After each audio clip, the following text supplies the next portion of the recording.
nature of bliss. I keep looking for bliss, but actually that's my nature. It says here, Prakasha Rupa, that which illumines all. Just like, you think about this light that we see. We're like that light also. So many people come and go and move. 2 people come, 3 people come, 5, 10, 15, how many ever people come. Somebody moves here, somebody does this, somebody does that. Does anything happen to that light? No. It's just there. So many people can come. So much noise can come. So much this can come, that can come. But the light remains asanga. And yet it illumines everything. Huh? Prakasha Rupa. That's actually me. I'm like that light.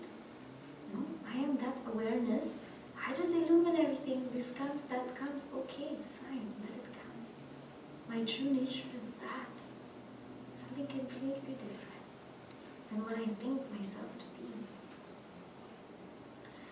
Sarvantaryami. And not only is that the one that dwells here, but that dwells in everybody. It's the indweller of all. It's only one Atma. It's only one, not that you have like one tiny little light bulb Atma and you have another one, I have another one, they have another one. It's not like that. There's just one pure awareness, one consciousness. Chidakasha. It's formless. It's just formless, timeless. You know, when we start, it's very sad, but we start getting caught up in forms of God, getting caught up in names of God. What right do we have to limit God? When we give God a name, we limit God. When we give God a form, we limit God. It's very limiting. I'm sure God must feel suffocated. That which is infinity, we limit with a name and form. We have to do it in the beginning, but really that consciousness, it's formless. Chidakasha Rupa means you and I can't divide it. Can you and I divide space? Right? We can't divide space. It just appears that we're dividing space, but really even if you put this there, there's still space in that. Isn't it? We can't divide consciousness. This gross can never divide what's subtle. If you're telling me I have one Atma here, you have one Atma there, you have one Atma there, how can gross divide that which is subtle? Does that make sense? No gross thing can ever limit that which is subtle. No, nothing can divide space. What makes you think something can divide consciousness? It's one homogeneous mass which is space-like. That's why it can be infinite. Otherwise, if there were 2 Atmas, 3 Atmas, is big problem. No? When you have 2 gods, there's big problems, huh? One God will say gravity is 32 something per second. Another God will say, nope, it's 40. Then whole thing will be confused. We can't have 2 gods. We can't have 2 Atmas or 2 infinities. They will limit each other. If you're thinking that I exist and God exists, you're limiting God. If you think you're apart from God, you're limiting God, because then what? God's not in you. That's not fair. That's why there's only one God. That God's here and everywhere else. You can't even, actually everywhere is in God. Right? Space is in God. No, space came from Maya, Maya came from Brahman. This is you. Means this is something phenomenal. This is not something that you'll get to hear every day on TV or YouTube or something like that. This is your real nature. This is your birth. That's why Gurudev says, you know, what is the difference between parents and Guru? Parents will deliver in this world, bring you in this world. What will the Guru do? Out of this world, right? That's what, it's a new birth. Somebody who is aware of this, Dhrida Nishchaya, firmly rooted, means you and I, sometimes we'll get this thought, how can I feel like this, I'm Brahman? How can I think like this, I'm Brahman? Isn't it? But actually we have to think, I'm actually Brahman, I'm actually Brahman. But this person, they don't have to think that they're Brahman. They're aware, they're self-aware, means it's part and parcel of them. Just like you're so sure you're a man or a woman, they're so sure they're Brahman. If you ever told them they're a man, they're a woman, they're this body, they'll look at you like, what? Are you kidding? No, I am that truth. And it's so firmly rooted in them. It's so firmly rooted in them. It's like, that's it. You know, it reminds me that when we get Diksha, it's so weird because it's like your whole past is gone in 1 minute, you know, and then you have a new name. And you, as time passes by, you get so firmly rooted in this name that you forget that there was actually somebody else who existed in that name, you know. And my parents don't call me by Shubhani, they're a little weirded out, you know. So whenever they call me my old name, I'm like, I don't even know who that person is, you know. I don't even know where that person came from and what's that in relation to. It takes me a minute to think, oh, okay, that's me, you know. For them, they're so rooted in Brahman. They're so extremely rooted in Brahman that they'll never think that there's something else. There's no confusion. Because what they've heard in Shravanam, they're so clear about it. That pharmacy is so clear. And they've contemplated on it. They've dwelt on it. They've sat silently and become firmly rooted. They're aparoksha jnana bhan. That is aparoksha jnana. Jnana is of 3 types here. One is pratyaksha. Pratyaksha means prati-aksha. I see through my senses. You know, if something is in front of me, it's pratyaksha. This is pratyaksha for me. This cloth is pratyaksha. If you talk to me now and I see you, that's pratyaksha. Another kind of jnana is paroksha. Paroksha means para-aksha. I hear from somebody else. So if I'm hearing news from somebody else, or if I'm reading a newspaper, I'm not there in that actual event, no? Some royal wedding went on today, somebody told me, right? So that's paroksha. I'm hearing somebody told me about that, but I'm not there to physically experience it with my own senses. It's paroksha. Aparoksha means it's immediate. It's not pratyaksha. It's not perceived by my senses. It's not perceived by other people's senses. It is me. It is just me. I'll give you an example. How many things do I need to see this book? How many things do I need to see this book? Just think. You need eyes. What else do you need? Brain. You need, okay, so you would say mind, right? You need what else? You need light. Light. What else? Your fingers. Okay, fingers, okay. And we need consciousness, right? So it's consciousness, mind, eyes, light, fingers to hold it up. And the book itself. And the book itself, very good. Now how many things do I need to see my eyes? Experience. You can't see your eyes. You can't see, but how many things do I need to know that my eyes are there? Mind. Just mind and consciousness. How many things do I need to know my mind is? Or my Consciousness. Just consciousness. Now how many things do I need to know consciousness? It's a video. It's a video. 0. Consciousness is. It's self-aware. It's self-luminous. So I am Prakasha. So I don't need anything to know consciousness. It's immediate. It is me. I don't need any senses to see something in front of me, or I don't need to hear from anybody. Means in the beginning I'll need to hear from Shastra, but eventually it has to be aparoksha. I will experience it for myself, that it is me. So these people, aparoksha jnana bhan, means they know that it is them. They are firmly rooted in that. There's zero doubt. And when there's zero doubt, it means they're able to practice it.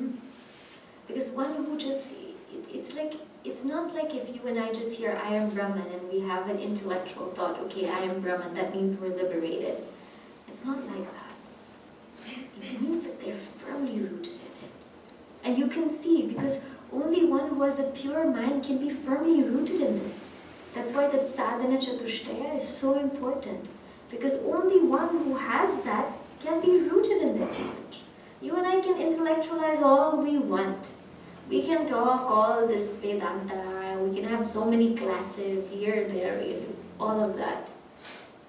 But really, only one who can abide in that knowledge is called the Jivan Mukta, not anybody else. Vedanta is not for entertainment, not for intellectual gymnastics. It's for enlightenment. These ones are called Jivan Mukta. That's what that means. This is why we study. Because this is what we aspire to be. This is what we aspire to have in our lives. I'll tell you one story about this, so that Tattvamasi will become clear. There was a prince, baby prince. He must have been 6 months, 8 months old, and he was in a huge palace with a king and a queen. And what happened, one day, monsoon season happened. Monsoon, so it was all raining, and there were floods in that palace. There were floods in that palace, and so what happens is, the king and queen, they're scared that the baby will drown. So they get a little, wooden basket, and they put the baby there, and they hold on to the baby as they're swimming. But what happens is, somehow the baby's gone. Somehow they let go of the baby. And after the floods, they were just heartbroken because they didn't know where their baby went. And they sent a whole search party all over to find their baby. And they couldn't find this baby. And every year, on his birthday, they would send out the search party, in hope of finding the baby. So every year they would send out the search party. One year, maybe about 8 years later, his baby had a birthmark on the right ear. The minister saw in one of these, old huts, there was a beggar family, very poor family of beggars. And they saw this little kid with this birthmark. And this kid, the minister saw this kid had to go and beg for alms. Had to really go from house to beg for food to eat. And he saw that the family barely had anything. And this minister was shocked. This minister said, I don't know if this could be it. Maybe this could be their son, but let me go tell them. Let me go just report to them. So the minister went to the king and queen and said, this is what happened. So the king and queen went to visit that place. And they were just heartbroken because it was really like a hut. And it was so poorly maintained. It means they only had one room for everything. Because they were all sharing, mother, father, and son. And they were all sharing and everything. And the king and queen said, can we see your son? They looked at him. They saw the birthmark in the ear. And their hearts were just overwhelmed. And they hugged that son, They hugged him. And the king and queen explained that we think this might be our son. How did you find him? And they said, years ago there was this flood and we found him in a wooden basket and we didn't want to leave him. We are so poor that we decided not to have children, but we couldn't leave him in the streets. So the king and queen said, he is our son. And the beggar mother and father said, we're so happy because we know that you can take care of him better than we can take care of him. We can't do so much for him. We feel so bad that he had to end up like us. So the king and queen said, then can we take him? And they said, yeah. The beggar family said, yes. So the king and queen, meantime, they gave, son things to that family, took care of them, and they took the son back. They took the son back. The son was a little bit confused, and he brought his begging bowl. And they brought the son back. They told the son, you're a prince. You're not a beggar. You are a prince. And the son was a little confused because he went into a room and he had a huge bed. He had all of these things and he had so much food on the table and he didn't know what to do. He wanted to get his begging bowl. His parents said, no, you're not a beggar, you're a prince. And they showed him the whole palace and the gardens and everything. And they, gave him a bath and they put him some royal attire and they said, you're a prince. You're not a beggar. This is who you are. This is your true identity. Tatvam asi. Huh? So, what does this say? That prince grew up and he realized with Mahavakya, you are a prince, and his gurus, his mother and father, that he's actually a prince. He's not a beggar. What do you and I do? We go to so many people and we beg for happiness. We beg people, can you give me a smile and make me happy? Can you make this dish for me and make me happy? Can you take me to this vacation spot and make me happy? Can you do this for me to make me happy? We go around to so many people to do what? To beg for happiness. But little did we know that you and I are prince and princesses of it. We're sons and daughters of immortality. How what shame we go out to beg. With what shame we go out to beg. We have it. That's who we are. That's our nature. Now, being this prince, if this prince went out and begged again, do you think this prince would ever feel sad or feel disturbed if he had to go out and beg? No, because he knows he's really a prince, isn't it? This is Jivan Mukta. The one who knows that they are that. And they don't get, when they go out in the world, even if they go out in the world and all kinds of things happen, they don't get disturbed. Because they know they are that. Nothing can shake them. This is Jivan Mukta. What happens to you and I is sometimes we listen to this knowledge and we feel like we're princes and princesses, right? But when we go out in the world, we feel like beggars again. We feel like beggars again. We get disturbed again. We get annoyed again. We get shaken up again. This is not knowledge. This is very kacha, very raw. When we're able to sustain it within and without, that's Jivan Mukta, firmly rooted in it. And how did they get here? Vijaniyat. You remember the previous portion, Shravanam, Mananam, Nididhyasanam, which culminates in Samadhi. That's a Jivan Mukta Purusha.